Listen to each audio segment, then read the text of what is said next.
जय हिंद दोस्तों। इससे पहले जो है हम लोग इलेक्ट्रोस्टैट में इसका पहला वॉल्यूम पढ़ चुके हैं, जिसमें दो आवेश यानी दो चार्ज के बीच कितना फोर्स लगता है। तो कूलम्ब के नियम के हिसाब से हम लोग उसको पढ़ चुके हैं कि दो आवेश के बीच में फोर्स कितना लगता है। तो दो आवेश के बीच में फोर्स लगता है 1/4πε0 Q1 Q2/r²। तो इन चीज़ को जो है पढ़ चुके हैं, इसका एक्सप्रेशन जो है हम लोग निकाल चुके हैं। अगर इसका नहीं देखे हैं तो आप प्लेलिस्ट में जा करके इलेक्ट्रोस्टैट का वीडियो देख सकते हैं। अब इसका सेकंड आज हम लोग पढ़ेंगे इलेक्ट्रिक फील्ड। ठीक है, देखते हैं कि इलेक्ट्रिक फील्ड क्या होता है। ठीक है, इलेक्ट्रिक फील्ड को समझते हैं। देखिए, इलेक्ट्रिक फील्ड मतलब कि जब कोई चार्ज, ठीक है, किसी चार्ज का अपना एक अदृश्य क्षेत्र होता है, ठीक है, जो हम लोग नहीं देख पाते हैं, उस क्षेत्र को जहां तक वह अपना जो है बल का अनुभव किसी दूसरे चार्ज पर करवा सके। ठीक है, जैसे मान लेते हैं कि ये एक चार्ज है।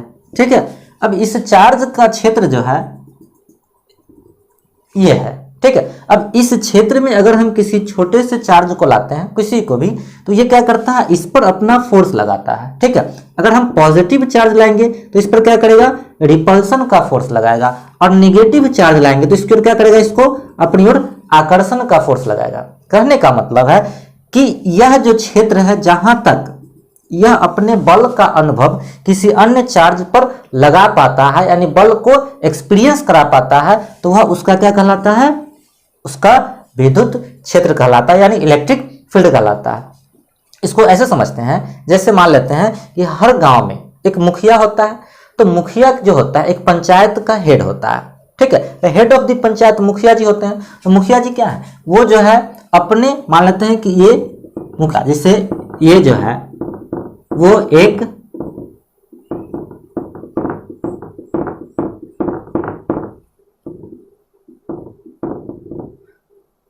ये है, एक मुखिया है। ठीक है, अब इनका क्षेत्र कहां से कहां तक है, यहां से यहां तक। तो इसमें जितने भी लोग आएंगे, ये सभी क्या होंगे, इससे जो है प्रभावित होंगे। अब मान लेते हैं कि किसी दूसरे पंचायत में कोई दूसरा मुखिया होगा। तो मान लेते हैं कि एक पंचायत यहां है। ठीक है, तो यहां के जो मुखिया होंगे वो क्या करेंगे, उनका क्षेत्र क्या है, वो अलग है। तो ये अपने क्षेत्र में बल लगाएंगे। तो हर आवेश का जो होता है अपना एक एरिया होता है, जहां तक वो अपने आवेश पर क्या करता है, किसी अन्य आवेश को जो है खींचता है, यानी कि अपने क्षेत्र में वह उस पर बल का अनुभव कराता है। ये जो है अपने क्षेत्र में बल का अनुभव कराएंगे। अब कोई चार्ज होगा जिसका ज्यादा एरिया होगा, जैसे विधायक होंगे, तो उनका एरिया क्या होता है, एक प्रखंड लेवल का होता है। एमएलए का जो एरिया होता है क्या होता है, प्रखंड लेवल का। तो उनके द्वारा ज्यादातर एरिया में फोर्स लगेगा। ठीक है, जबकि अब जैसे वार्ड होते हैं तो वो क्या होते हैं, एक छोटे से एरिया को होते हैं, 500 आबादी पर एक वार्ड मेंबर का चुनाव होता है, तो वो कम एरिया में फोर्स लगाते हैं। यानी कि हर चार्ज का उसी प्रकार से अपना एक क्षेत्र होता है, जहां तक वो क्या कर सकता है, किसी अन्य चार्ज पर जो है फोर्स लगाता है। ठीक है, तो अब मान लेते हैं कि जिस पर अब जो चार्ज है, जो चार्ज फोर्स लगाता है, उस चार्ज को हम कहते हैं सोर्स चार्ज, और जो चार्ज जिस पर बल लगता है उस चार्ज को हम कहते हैं टेस्ट चार्ज। समझ में आ रहा है, यानी कि जो फोर्स लगाएगा वो क्या कहलाएगा, सोर्स चार्ज, और जिस पर फोर्स लगेगा, जो फोर्स का अनुभव करेगा, वो क्या कहलाएगा, वो कहलाएगा आपका टेस्ट चार्ज, जिसको परीक्षण आवेश कहते हैं। सूक्ष्म होता है, जैसे यहां समझते हैं, जैसे यहां मेन है, बीच में कौन है, मुखिया जी। तो मुखिया जी क्या है, सोर्स चार्ज है, मेन चार्ज है, और ये जनता जो होता है साइड साइड से, सब क्या है, ये टेस्ट चार्ज है। कहने का मतलब है कि मुखिया बन जाने के बाद मुखिया जी का फोर्स लगेगा जनता पर नहीं, ये एक होते हैं, सिंगल होते हैं, और चारों ओर से पब्लिक होता है, तो इस पर क्या लगेगा, मुखिया जी का। और इनका जो फोर्स है और पब्लिक का जो फोर्स होगा मुखिया के सामने क्या होगा, वो नगण्य होगा। ठीक है, एक पब्लिक कुछ नहीं कर सकता है मुखिया का, इसके लिए जो है कई सारे ग्रुप मिलकर के आधे से अधिक जनता चाहे तब इन पर फोर्स लगा सकता है, इनको हटा सकता है। कहने का मतलब क्या है कि यह बहुत पावरफुल हो गए हैं। ठीक है, तो ये क्या हो जाएंगे, सोर्स चार्ज, और ये जनता जो है क्या हो जाएगी, टेस्ट चार्ज। तो टेस्ट चार्ज जो होता है वो नगण्य होता है, मतलब इसके सामने जो है इसकी कोई वैल्यू नहीं होती है। यानी कि टेस्ट चार्ज जो होता है वह सोर्स चार्ज के विद्युत क्षेत्र को इफेक्ट नहीं करता है। यहां तक समझ में आ गया होगा कि टेस्ट चार्ज क्या करता है, वह एक नेग्लिजिबल चार्ज होता है, जिस पर इसका फोर्स तो लगेगा लेकिन इसके क्षेत्र को यह कहीं से भी प्रभावित नहीं करता है, तो ऐसे चार्ज को हम क्या कहते हैं, टेस्ट चार्ज यानी सोर्स चार्ज। यानी कि मुखिया जी पब्लिक को प्रभावित कर सकते हैं लेकिन पब्लिक इनको प्रभावित नहीं कर सकता है। इस तरह समझ सकते हैं कि एक व्यक्ति मुखिया जी को प्रभावित नहीं कर सकता है और ये चाहे तो एक व्यक्ति को क्या कर सकते हैं, प्रभावित कर सकते हैं। तो एक व्यक्ति क्या हो गया, एक व्यक्ति हो गया सिंगल पर्सन, वो क्या हो गया, टेस्ट चार्ज हो गया, और ये क्या हो गया, सोर्स चार्ज हो गया। यहां तक कोई दिक्कत नहीं है।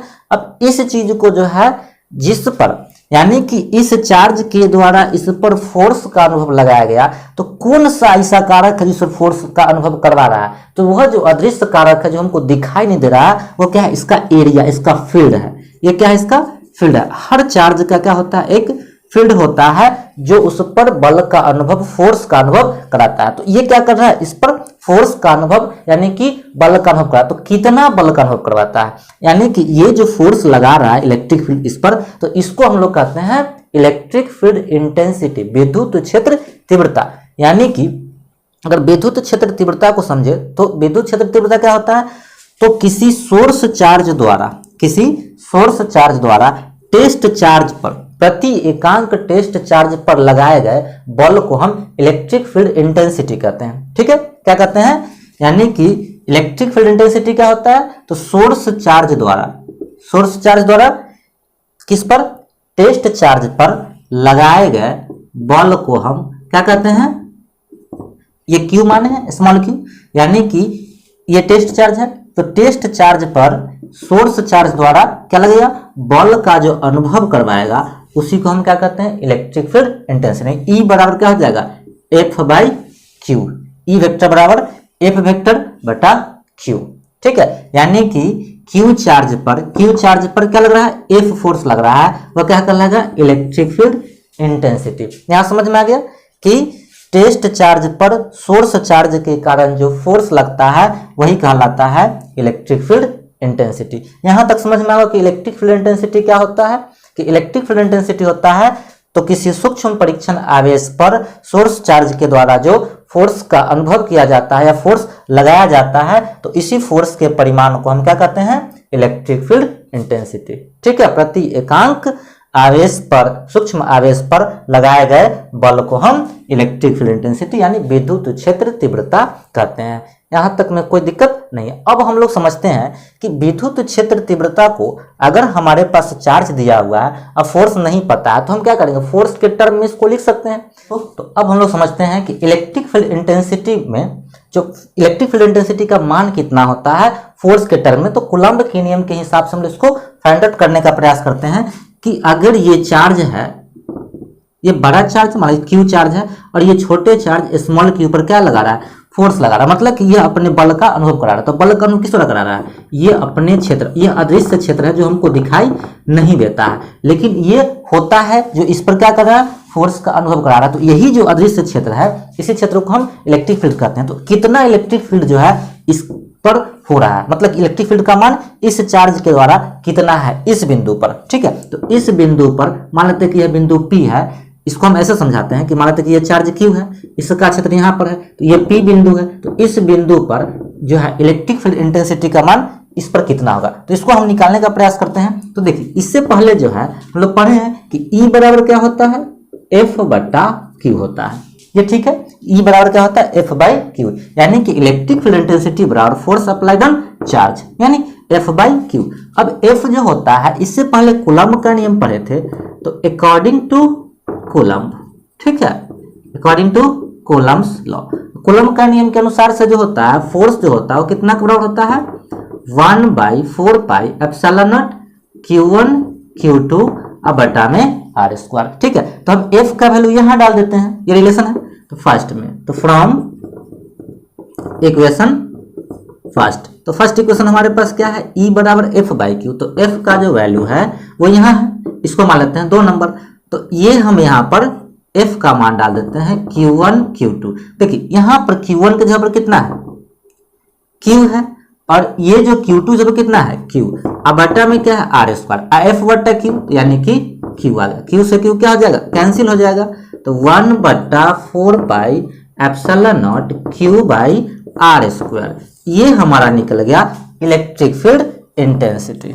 ठीक है, ये क्या निकला, इलेक्ट्रिक फील्ड इंटेंसिटी, यानी कि विद्युत क्षेत्र तीव्रता का मान जो होता है इस चार्ज के द्वारा यहां तक जो क्षेत्र की वैल्यू होगी वो कितनी होगी 1/4 pi epsilon naught q by r square.